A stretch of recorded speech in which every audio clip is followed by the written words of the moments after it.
Hello everybody, John here, and today onto the garage. We've got another one of our sort of occasional series of conversations with other like-minded Jaguar folk and YouTubers. And on the other screen, we have Damian, have O&D R Jaguar XK8. That is right, isn't it, Damian? That's right, yeah. He's got his channel. This channel is To the Garage. For anybody who's not watched this before, I don't know how you found us, but To the Garage is basically a Jaguar biased, very heavily Jaguar biased channel, looking at mods, improvements, and secrets of the XK8 in particular. And my videos are kind of streams of consciousness. Come along with me whilst I investigate, mend, fix, etc. Want to give a quick overview of your channel, Damian? Yeah, well, just to explain O&D R then. In the beginning, it was Owen and Damian Richmond. So my lad, it was supposed to be a joint thing. Yeah. He's giving a lot of technical help for this, to be honest. So he's still in there, but he's a sleeping partner, as teenagers do, with the emphasis on sleeping.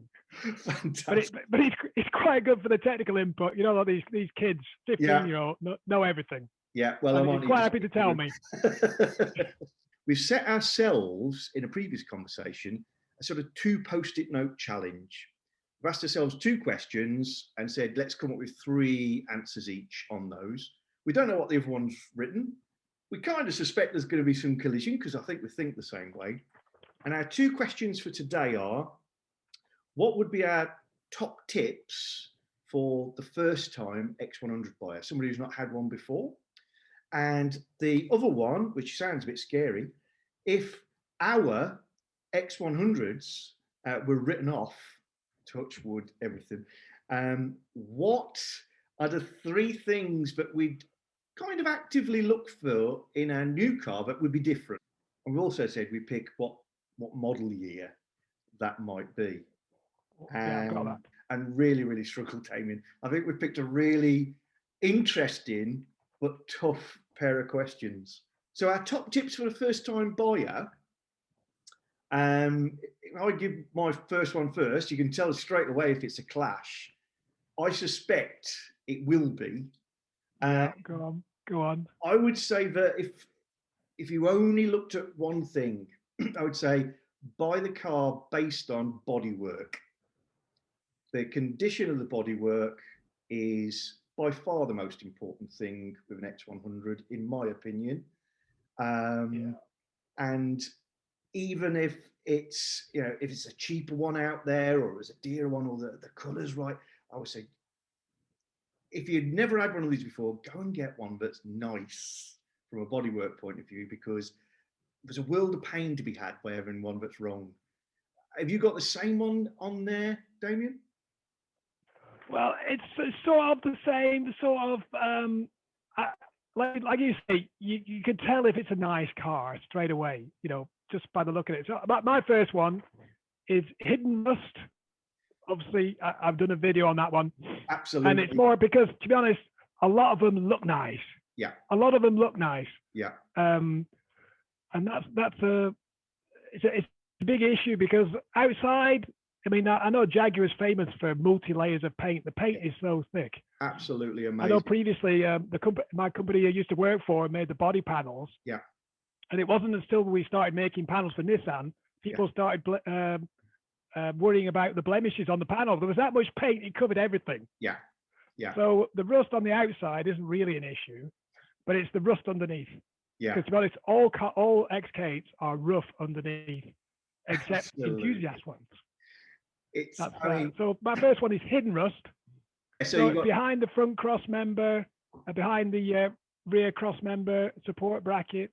Yeah. Those are the main places. I think it's far less of a problem, but it's the scary one. And the thing that people notice first probably is the seams at the back below the tail lights. It's cosmetic, but it's where people tend to go, oh, look, there's a little blister. And I think if you're starting to get blisters there, that's probably an indication that there may be other things to look at, the areas you've described. Yeah, you get it around the XK8 badge as well, just around there. I mean, my car's got rust there, to be honest. Mm-hmm. But what I did, I put some 2-pack epoxy behind it to stop the moisture getting there, and it stopped. Yeah. So I've avoided that repair at the moment. Well, to echo your thoughts on the Jaguars really covering up how rusty they can be, my previous car, so PJ, which was Carnival Red, same colour as yours. Yeah. I really, really loved that car, and it looked beautiful. And I was aware of a little blister here and there on the wheel arches and a little thing underneath that wasn't quite right. But it was only when I took it to a good body shop to have a quote, which really hurt, for getting it properly restored. Yeah. And the guy started to, point at all the bits that I hadn't seen and knew where to look and where to pick. But you had that sinking feeling because the paintwork on them is amazing. I mean, to be honest, when I bought the second car, because I had one written off, yeah, and I bought this car, I got it quite cheap, and underneath was all rusty. Say rusty, freshly undersealed. Beware. Yeah. Do not. That is just rubbish. Anybody who's undersealing a car is hiding something. Yeah. It passed the first MOT, and then I said, well, I'll tell you what I'm going to do. I'm going to make this car a bit better than the rest. Okay, the outside is very similar to every other one, but underneath will be just as good. So I started actively taking it apart, and I found all the rust before the MOT. Yeah. I think that's the thing. You've had one before. I've had one before. If you've got rust, you knew what you were getting into, and it's part of the hobby and the interest. But if somebody's buying their very first one, there are other things to go wrong. So buy a good shell. Yeah. I mean, that's my executive summary. Yeah, another one of my favorites is the timing chain tensioners, and actually I would expand it. All the timing gear, all of it, not just the tensioners, because that was basically 15, 20 years ago. Yeah. Now we're 25 years on. Yes. It's all basically it's all past its sell by date. Yeah. There was a guy, John Clemente. He did some investigation. He bought a very, very cheap car, and he took it all apart looking for a rattle. Yeah. And it had actually the primary, secondary tension had been done, but all the rest of it was completely shot. Yeah. So. Yeah. It's the tops, the secondaries, the ones that are relatively easy to get at and change, but did cause genuinely quite a lot of issues with some cars. Yeah, in the beginning. The lowers, as you say, I mean, there's definitely a huge design flaw there in terms of a lot of plastic parts that don't last well. But fundamentally, they were fine. But you forget, the car is 25 years old. Change the chains, change everything. That's it. It's quite an expensive job if you have to have it done in a garage. So, like with the rust. With cam change, expensive. It's well over £1,000 typically for full timing chain rebuild from a garage. I would say it's more like 1,500–1,600 quid these days. So I think they start at 1,000, and then you have towers. You got the sump off to get everything out. Water pumps. Oh, we might as well do the starter while we're there. It just all. Yes, and by the way, your air conditioning pump's knackered. Yeah. You just go on a mad tangent. Yeah. So tensioners, make sure that you see evidence, a receipt or something like that they've been changed, or use it as a negotiating chip to say, I want £1,000 off the price of this car no matter what. And then, if you're not that way inclined, send it to somebody else, get it done for the peace of mind, or at least get it checked out and as you say, give yourself £1,000. Yeah, it's just knowing in advance when you're purchasing the car, you've got to offset that value. Yeah. Back to mine, I would say my third item would be if you're going to go out and buy yourself an X100, I would say, obviously test drive it. You should test drive every car, but test the gearbox fully. I think it's I got that. Brilliant. I knew we were going to collide on a lot of this stuff. It's brilliant. Yeah. I think it's a thing with automatic cars. Most people stick them in D, go forward, stick them in R, go backwards, and don't really ever think about them very much. And it's very much the same when people test drive automatic cars. It goes, it stops, etc. It's only when you've had a car for a little while, or it's an enthusiast's car like the XK8, that you start to use the gearbox, and then 6 months into ownership realize, hello, it's not right. So I said, test a gearbox, and you don't have to be technical to do that. Use the J gate, put it in all the gears whilst you're driving it. Make sure it makes no bleep, bleep, bleep noises when you're doing that. Make sure that it doesn't flash the D red, and it doesn't force the car to say limited performance or limpo mode, because nobody's ever put it over in the J side, and the switch gear inside's up and all those sorts of things. So just use the J, turn the S, the sport button, on and off, on and off. Try and provoke it to go wrong. It should lock into the park position unless you put your foot on the brake. If it doesn't, there's something very wrong in there. Accelerate hard from a standstill. Somebody else's car, so don't destroy it. But if it feels like a slipping clutch in any way, walk away or ask for £1,500–1,600 off, because I've had that.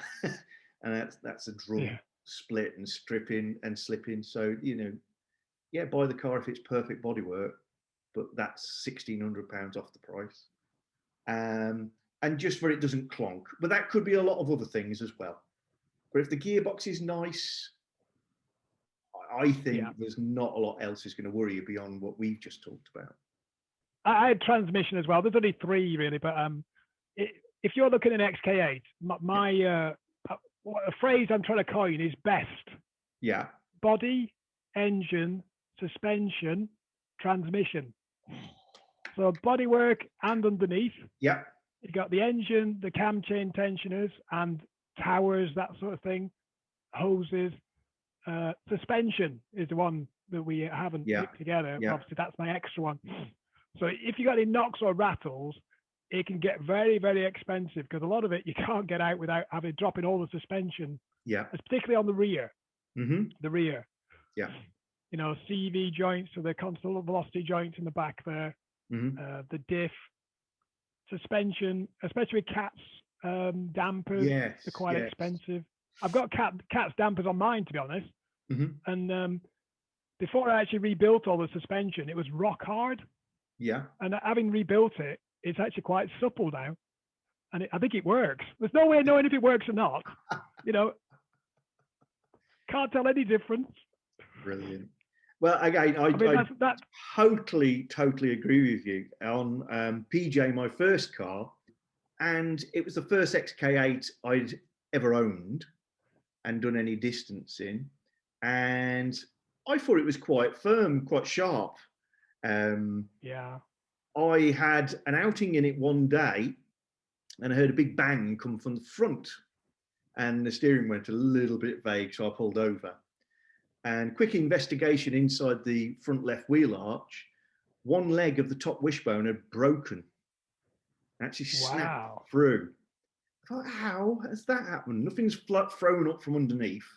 Obviously, I ended up being trailered home because I wasn't going to drive it. Yeah, the upper arm bushes, Yes. Seize up, yeah. The bushes had frozen, rusted, seized, use your own phrases, to the extent that the suspension was working mainly on the flex in the system. And I must have hit a decent bump, and it just snapped the wishbone. And that took me, I'm going to say, 2 long weekends to get them bushes and pins out because they'd frozen into place. And of course, now I know they're really supple rides because it would probably been very, very stiff. I put polys in mine. I've got poly bushes in there. That's the only poly bush on the car. Yeah.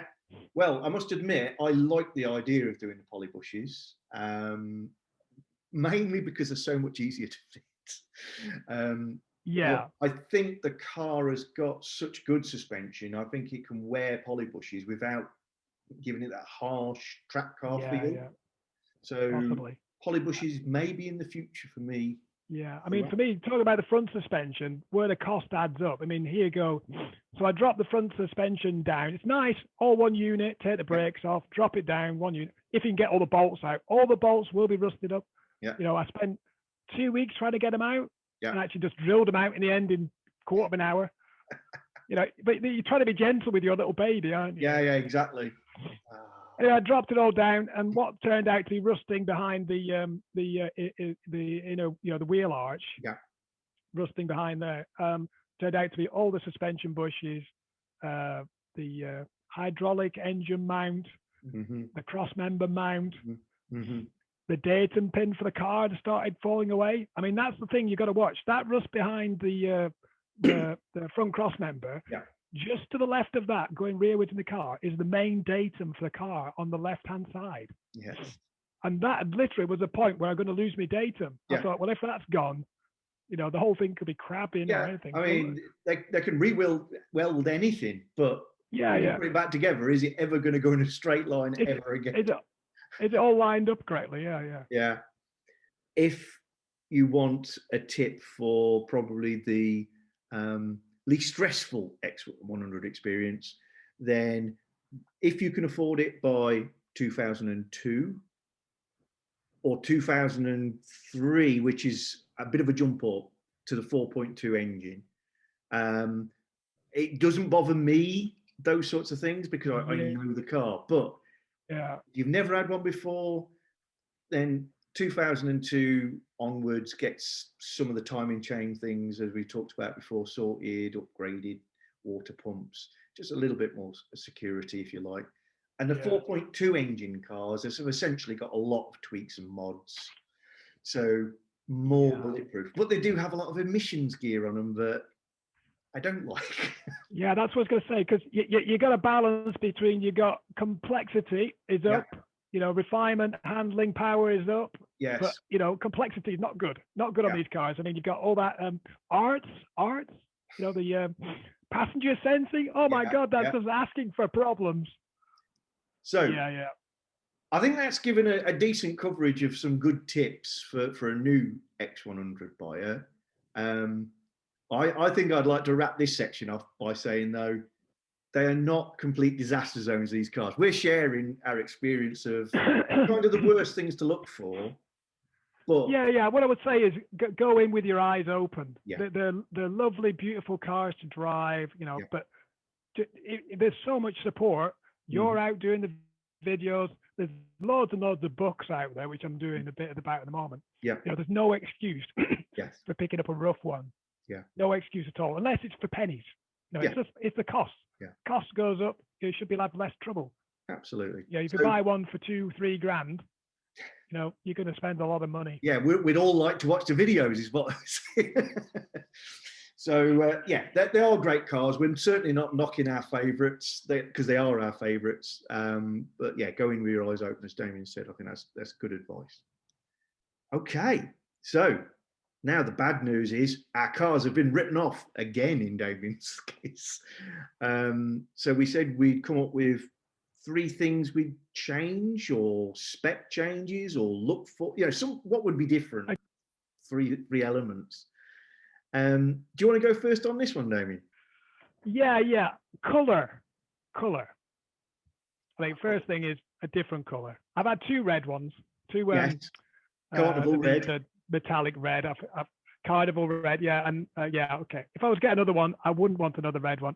I did have my original car written off, KFC, and it was Carnival red. And when I bought another one, the same color, which was the right price. It was all about price, to be honest. Because I'm at the lower end of the budget. I'm at the basement. But yeah, I'd like a different color. A different color. Yeah. What color have you got in mind? Oh.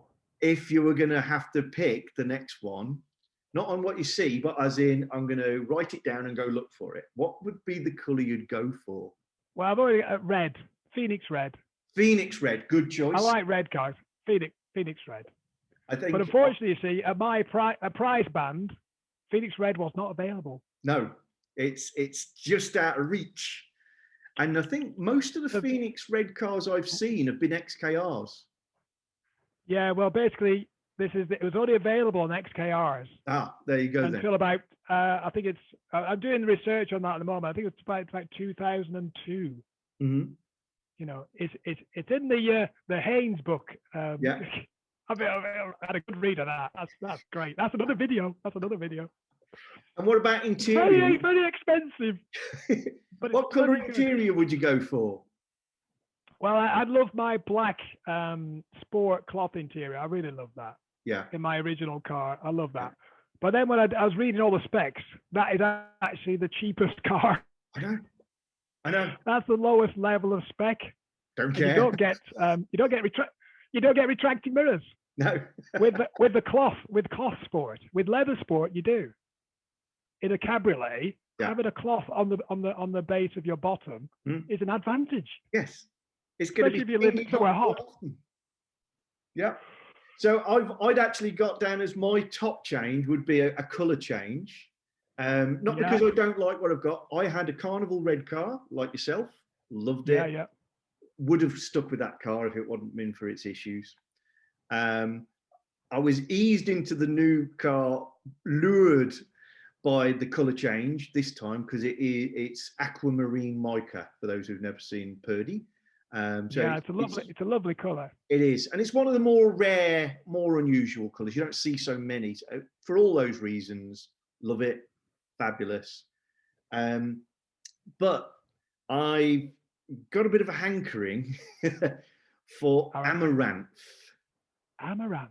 That's like a grey, is it? A grey, blacky grey? No, it's a purple. Aubergine purple. Yeah. And I've only ever seen two in the real life. I know that there's quite a few subscribers who've sent in pictures to me of their amaranth cars. It's just one of those colours that it sounds appalling. I want a purple one. Yeah. But it is quite dark. It is very sparkly. And it's one of those colours that you saw it in a brochure and you go, oh, we couldn't. So it didn't get ordered very much. I would like an amaranth coloured XK8 if I was given complete free rein. So that's a matchup.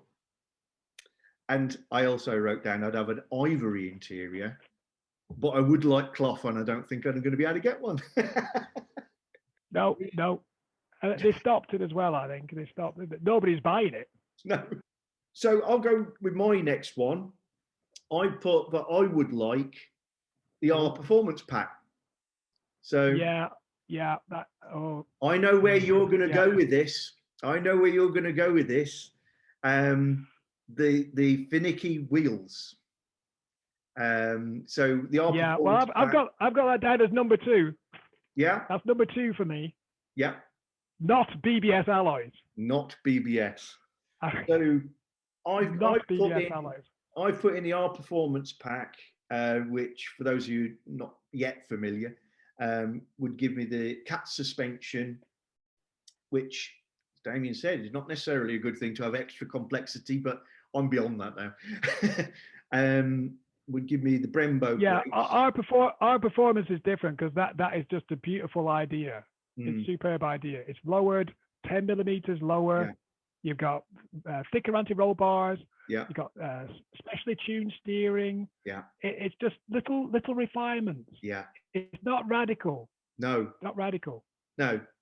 But the problem is you have to have BBS alloys with it. Yeah. That's the problem. And again, BBS alloys, like for yourself, for me are a love-hate thing. I genuinely think they look amazing. I love the stainless steel trim around the edge to look at. I love the bolt holes. But that is the problem. That is one of the problems, John. You curve that stainless steel rim. You take that to Quick Fit. Yep. They're going to cost you £90 per wheel by the time you come out. Yeah, because they will destroy them. They don't understand. But that's a wheel trim, but it doesn't come off, and it's delicate. Don't touch it. They just don't get it. And you've also got the bolt-in valve for pumping them up on. Yeah, it's a faff. It's a real faff. But they look amazing. So, they do. But it's looking historically, I mean, these cars were, you know, this 20-inch alloys was about in 2000, wasn't it? Yeah. 2000, 20-inch alloys. Bear in mind, you know, your fastest BMWs at the time were having 18-inch wheels. Yeah. Jaguar came out with a 20-inch. Yeah. So I think it was something to do with the manufacturing at the time. Mm. It needed to be split piece because of the. Yeah. But these days, technology's moved on. You don't have to have that complexity. Yeah. So what's the next item on your list? All right. Okay. I've got something different. Something different. What I mean by something different is like, oh, maybe a Paramount. Paramount. Bit of Arden, maybe a Silverstone, X100, X400. You know, special editions. Oh, yeah. I love them. Love them. Can't afford them. No, completely. And as a Silverstone on the eBay or is it Auto Trader, it's like 25 grand or something. You know, you got to be joking. Yeah. Is the basically the Silverstone second phase Silverstone. Yeah. Very, very nice. It's 2001 model year. It's got the bumper with the flush fitting fogs, dual rear lamps, and it's got all the business under the bonnet. It's got everything you want. Yeah. And that was a point. Year 2000 was I think the top of the special. You know, after that, all they added was more. You know, was it speed sensitive cruise control and you know, it's lots of tech. But as far as the car as a car, it was basically well defined in 2000, 2001. Yeah. I've actually got on mine as well the better audio system. Yeah. Yeah. I haven't had any experience of that, but I can only imagine it's a good setup. Well, I've had several other Jaguars that have had the higher end hi-fis in. And I've got to say they have been really remarkable. Typically in XFs and XJs, not XKs, but it has been a case of, I want to go out sit in the car and listen to that piece of music. They've been so good. Whereas the systems in our car, and I think we both have the same bass unit, it's an unamplified head unit running some nice standard speakers, and it's all very adequate. It makes a noise. But it's not an experience to listen to music in them. No. So to be honest, I have the bass. I've got the bass audio, and I'm very jealous of people with Harman Kardon in particular. Although it went to Alpine later, I'm not sure Alpine has quite the same cachet as Harman Kardon, but yeah. So what we said we'd kind of wrap this up with is, what was the model year that if you were going to hone down and target in? And I already suspect we're heading in a similar direction here because of the previous conversation.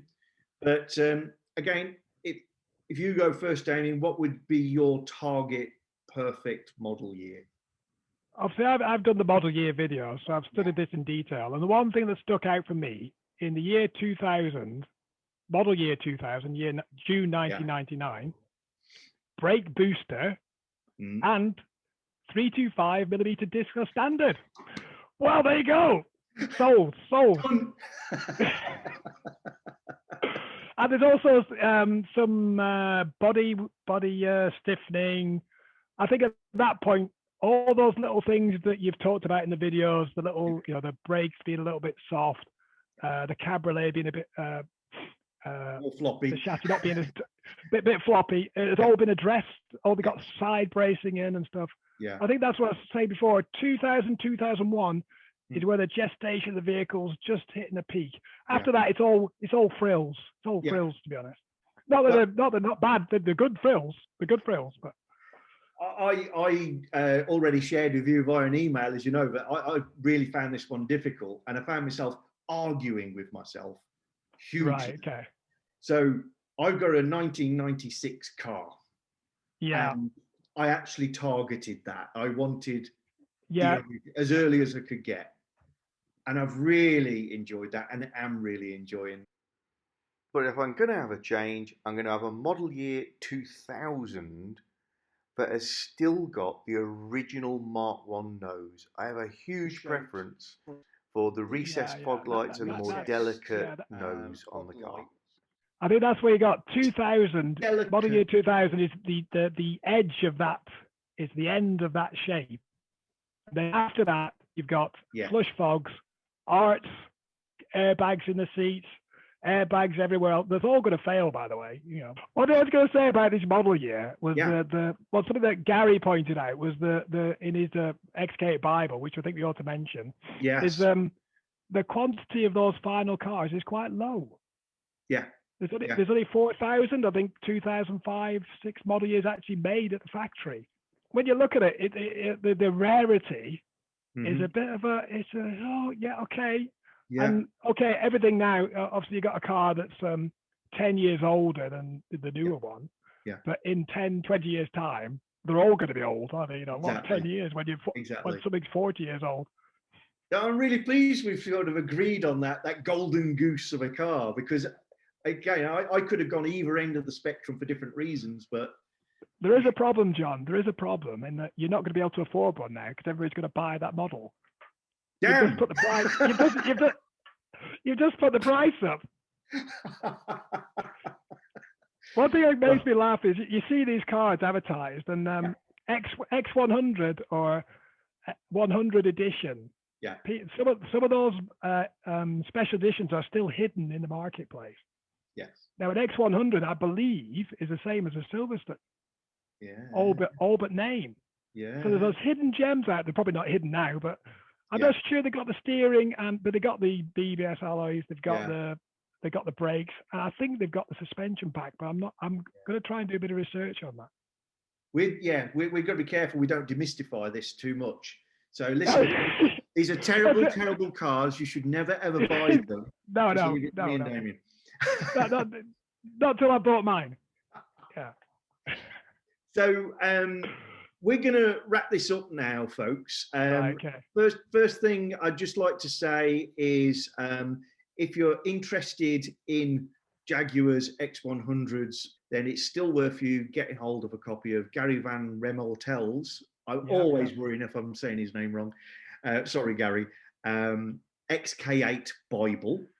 And that's available by going to www.tothegarage.co.uk. And if you follow the link to useful documents, you'll find it near the top of that list. So before I finish then, John, there's another book.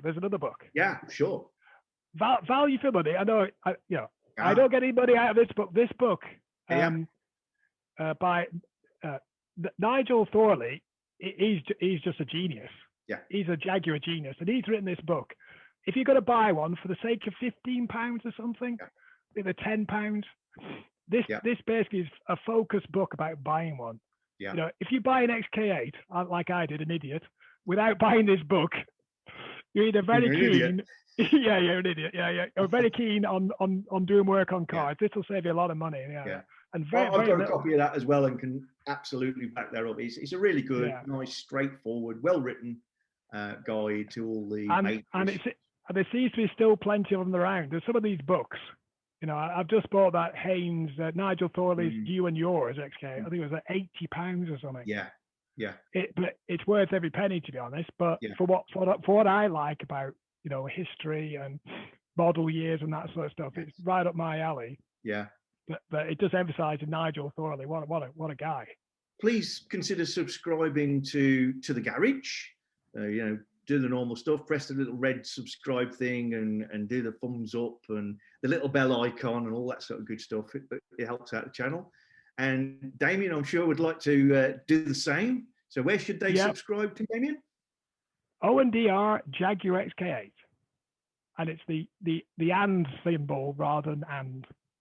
So go subscribe to that channel too. It's excellent. I watch it all the time. It's where I get all my good ideas from. I don't think so. I don't think so. I'm in your shadow, John. I'm in your shadow. Well, thank you everybody for watching, and we'll see you again really soon on To The Garage.